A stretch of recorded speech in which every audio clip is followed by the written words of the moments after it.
is Mundane Matt's story. This is from April 21st, 2013. Okay. Just to give you, again, talk about some things we were looking at here.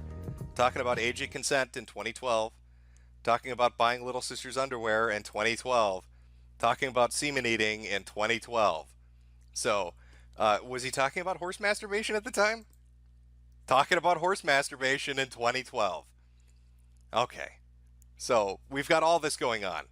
We've got age of consent conversations, horses getting jacked off, My Little Pony masturbation, semen tasting. It's all there. And it's all in 2012. So let's hear his story about why I was kicked out of church at the age of 15. I'm sure it's a traumatic event. I'm sure it's completely real and not at all been altered because it's even more embarrassing. Let's see. Hey all you guys out there, so this video is about how I was kicked out of church at the age of 15 for not having sex with a 13-year-old. I mentioned this yesterday in a video. Let's just take a minute to really savor the flavor of that fucking statement. He was kicked out of, okay. Okay. He was kicked out of church because he wouldn't fuck a younger girl.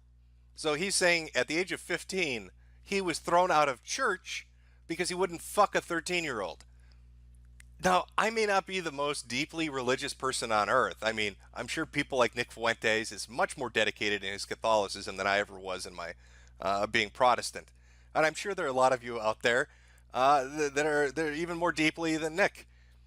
But I really don't seem to remember many church doctrines relating to you better fuck these young girls in our church or we're going to throw you out the door. Maybe I misheard him. Maybe we're mishearing this conversation. Let's just back that up a second, see if we accidentally misheard this. Kicked out of church at the age of 15 for not having sex with a 13-year-old. I mentioned this yesterday in a video response to Repzian. He actually was like, what? I want to know more. As well as other people are like, what the fuck? That would be Mr. Repzion, the guy that likes to sell his socks and underwear to people online because nobody watches his videos anymore. It's weird, right? It's like it's a callback. You know, it's a little bit of foreshadowing. Here's Mundane Matt talking to Repzion, who's gone downhill and now sells his dirty undergarments to people for nickels, so he doesn't have to live on the streets. And now Mundane Matt is talking about his conversation with Repzion, as Mundane Matt is probably going to be living in a gutter soon, as his metrics go down through the floor. Funny story. Let me take you back to the mid-90s, mid to late 90s, 1997 to be exact. I was 15 years old, living in the beautiful Pacific Northwest, going to church at a Calvary Chapel, which is why the background image on this video is of Calvary Chapel. I was there with my friends. They got me involved in the church. I was going 4 nights a week. I was having a ball, loving it, you know, very much into God, into the whole idea of salvation, redemption. Now, I like the fact that he named the church. So this can be confirmed. If anybody wants to take the fucking time to do it, all they've got to do is call Calvary Chapel and say, hey, one of your former parishioners told me I can't be a member of your church unless I fuck little girls. Is that an accurate statement? Is that an accurate statement? Do I have to fuck children in your congregation to be able to worship here? Because that's what this internet video told me. Finding my savior, yada yada yada. And anyway, so my buddy and I were at that age, you know, we're kind of competing over girls and everything, and there was a girl there. Her name was Sonia. Sonia was 13, we were 15. She was on the cusp of being 14, so it wasn't like a huge, disgusting age difference, but that's not the point. The point is, both of us kind of dug her. You know, she was very, I want to say, this was 16 years ago, so I'm trying to exactly remember how she was, but she was very open about certain aspects of her life, and she was coming into her own sexuality, and as a result was interested in experimentation and things like that. Well, all that, I don't know how to put this. She was very open about her sexuality and coming into it. I'm not even saying Matt is doing anything weird or underhanded, but God, it looks bad, doesn't it? When you put the tweets together with the videos, it doesn't look very good, Matt. I was thrown out of church because I wasn't plugging a 13-year-old. It's a story I think we've all can relate to. Bullshit aside, she worked in the nursery of the daycare of the church. Now keep in mind that this church was like basically. Matt, is that why you were interested in her? She was the gatekeeper to the younger ones. Basically in like a children's daycare center that on this weekends it became a church, and on weeknights became a church. And so she was working there. So she very much wanted to have a child, right? She's getting her hormones in. She's feeling, I'm pretty sure she just got her period, all that kind of shit. So she comes to me one night and she was like, Mundane Matt, I want to have a baby and I want you to be the father. And I'm going like, what? Mundane Matt, I want you to blow your boulders right up my cooch. Mundane Matt, I want you to mine my quarry. I want you to dig right in there in the dirt, Matt. And I want you to find some deep deposits within me. I need your baby, Mundane Matt. I've watched your YouTube videos, Odin, and it gets me fucking horny. Put your baby in me, Matt. No, you don't. I mean, you could suck my dick. No, okay, I didn't say that. But no, I was like shocked. I was very shocked. I had no idea about any of this. I'm like, yeah, I don't want to be a dad. I mean, here it is 16 years later. I'm still saying the same thing to my current girlfriend. You know, I didn't want to be a dad. And I told her, I'm like, look, I don't want to be a dad. You don't want a kid. You're 13, you're almost 14. You don't want to have a kid. You maybe want an infant to carry around and play with, but you don't want like a 2-year-old. You don't want a toddler. You don't want a little kid. You don't want a teenager. You don't want an adult. You just want a baby, right? Because she's at that age. I'm like, just go work more in the nursery. You're cool. Because you're at that age, I don't, I don't know if that's the age, Matt. I don't know if these young girls that are just starting their period, as you seem to have that information readily available, I don't know if they're suddenly, instantly, desperately wanting a YouTuber's baby inside of them. I also I like how he puts his fucking username in there into the story like it was casually dropped. Like she's like, God, I'm so fucking horny for you, Mundane Matt of the Mundane Matt Show. Put your babies inside me. That's a conversation I'm sure everybody has. And she took like serious offense to this. Now, here's how all of this plays out to the church. Because her family used to be Jehovah's Witnesses, and the pastor of the church personally recruited them or converted them or indoctrinated them into the Calvary Chapel faith. He found them, met with them, conversed with them, and brought them into the fold. They were like his pet project. And as a result of that, they had the ear of him because he was very intent on making them. Can somebody that can draw, for the love of God, can you make a picture of this for me? I would be in your debt forever if you could. I want you to draw some dude that looks like Moses, just standing with his arms outstretched, and he's got a staff in one fucking hand. And on the ground is like some little girl, and she's praying. You've got the sunlight coming down on her. It's all very angelic. And there stands Mundane Matt in the foreground, hands on his hip, with a shirt that just says Soy Boy, and a big bag of boulders next to him. And the guy that looks like Moses, the Jehovah's Witness super priest or whatever the fuck he's trying to say it is like, put a baby in her, Matt. Give us our give us our new Messiah. Our mundane Messiah. Accepted in the church, and they were a weird fucking family. But then again, you have to be a weird fucking family in order to be part of the Jehovah's Witness faith. I mean, come on, you don't celebrate birthdays, Christmas, holidays, anything. It's just like a really kind of droll existence. It's like being on Twitter without ever swearing. Fuck that shit. But anyway, point remains. Sonia took offense, and this is when I first learned that women can be evil. Because she started twisting so many things against me. I was going. Oh, here we go. Here we go. I like how he tries that men going their own way tactic. Like that's how he's trying. He's trying to appeal to that group. Like, dude, girls are icky, right, my guys? Let me tell you the twisted shit this bitch said. So let's hear the real story, Matt. Going in there, helping out, volunteering, really into the church, and all of a sudden, I'm hearing rumors from people saying that I attacked her. Not like, like physically beat her up or nothing, but like there was a little strip mall next to the church, and a lot of us would go out there and hang out and smoke cigarettes afterward. And she would be over there, and she told me one time, she told someone that I had gone back there with her after Sunday school, and I'd put a knife to her throat, and I told. Okay, I'm sorry. Okay. Okay, we're backing the fuck up on this one. let's back a little bit up. We can call this church. We can call this fucking chapel. We can find this girl and hear this story. Okay, I need to make sure I heard that right. That I attacked her. Not like, you know, like like physically beat her up or nothing, but like there was a little strip mall next to the church, and a lot of us would go out there and hang out and smoke cigarettes afterward. And she would be over there, and she told me one time, she told someone that I had gone back there with her after Sunday school, and I'd put a knife to her throat, and I told her that if she didn't kiss me, I was going to slice her throat. And that never happened.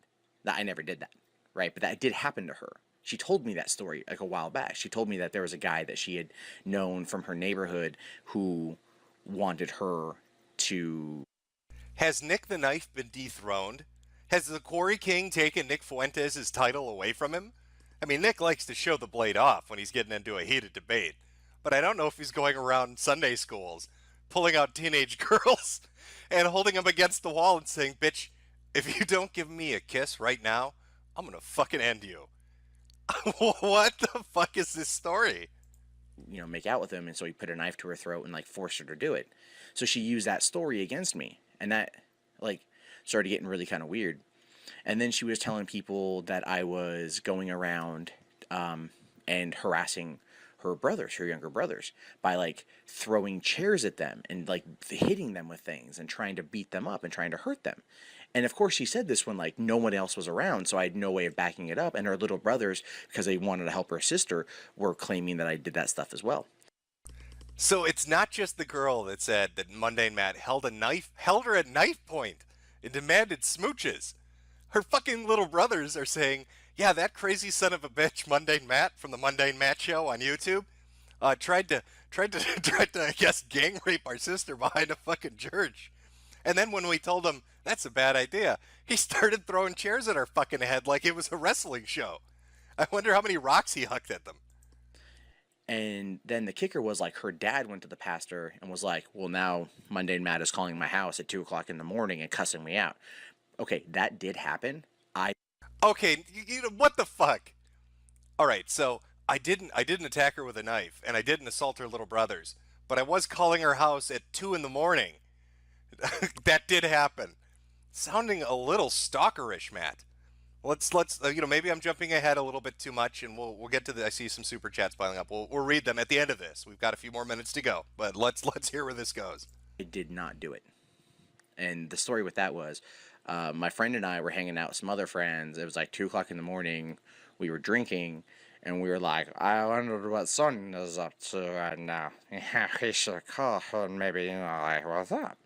So my buddy picks up the phone and he dials her house. It's like, 2 o'clock in the morning, and the dad answers, and he's just like, yeah, hello, and he's like, Sonia there? And the dad's like, she's asleep. Hangs the phone and shit, right? Whatever. So then the other friend we were there picks up the phone, hits redial. Dad answers it, and he just goes, fuck you, you motherfucker, piece of shit asshole. Click, hangs up the phone. That's it. Stupid 15-year-old shit. No big deal. No big deal. Hey, dude, I know your daughter's telling you these crazy stories that I'm holding her at knife point, and your little sons are telling you that I've attacked them with chairs. But just relax. I mean, sure, I'm calling your house at 2 in the morning drunk and screaming fuck you at you. Or, I'm sorry, friends are doing that, quote unquote, at 2 in the morning. And, just average, everyday teenage stuff. I mean, I think we've all been there, right? We've all been teenagers, right, guys? Holding chicks at knife point, beating up their little brothers, calling their fucking house at 2 in the morning drunkenly, upset and screaming fuck you at them. Just average everyday things. Have we stumbled into a mundane version of Me Too? Is that what we are? Is this hashtag mundane Me Too? No big fucking deal. But I was there, I didn't participate, but I was blamed for all of that. So here it is. They're saying like, wait a minute. Wait, no, back that up, Matt. I'm sorry to keep interrupting, right? I want to hear this glorious story to its conclusion. But what do you mean you got blamed for it, but you didn't have any hand in that? You just started the story by saying you called. Your friend did it the second time. You said your friend redialed, but you said you called. But now, 5 seconds later in your own fucking story, you didn't have a hand in it. Completely innocent. You're a good boy. Didn't do nothing. Just need money for them church programs. Or for a new knife to hold up the parishioners' daughters. like almost sexual assault. threats of physical violence, attacks on people, nothing of which had any witnesses outside of her, but because they were so close to the pastor, and the pastor knew me. Like I said, I'd gone to that church for 2 years. I was there all the time.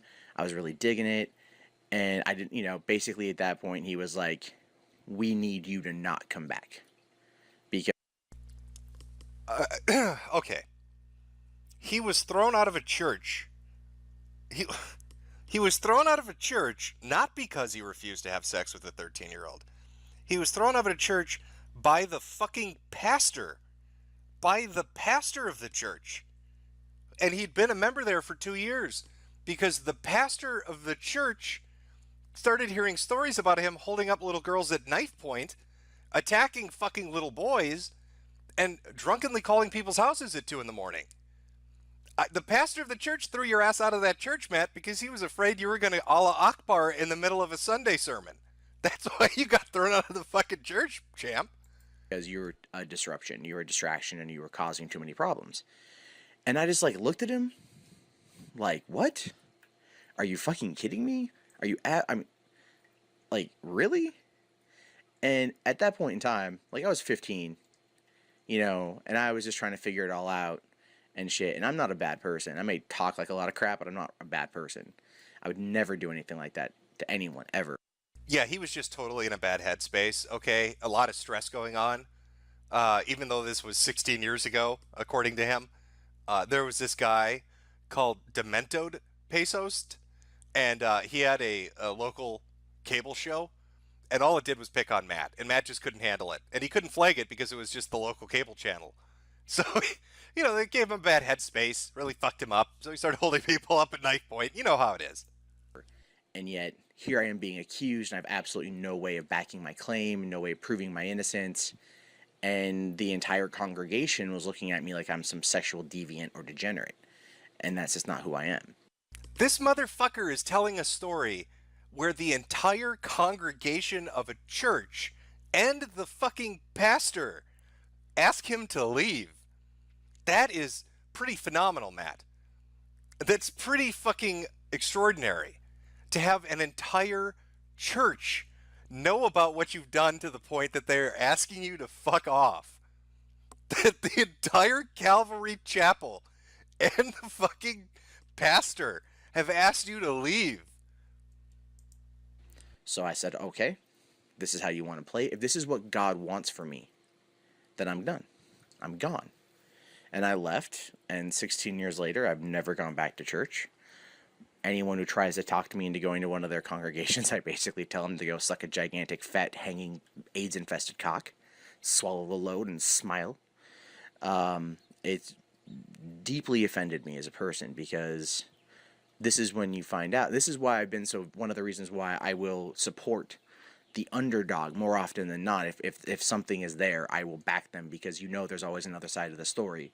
Because people like to make shit up, and they like to believe what they want to believe, and they like to push whatever efforts they can to back their own claims of being righteous. And in this case, Sonia was mad at me because I didn't want to fucking fill her belly with my seed, and I'm going to back that up.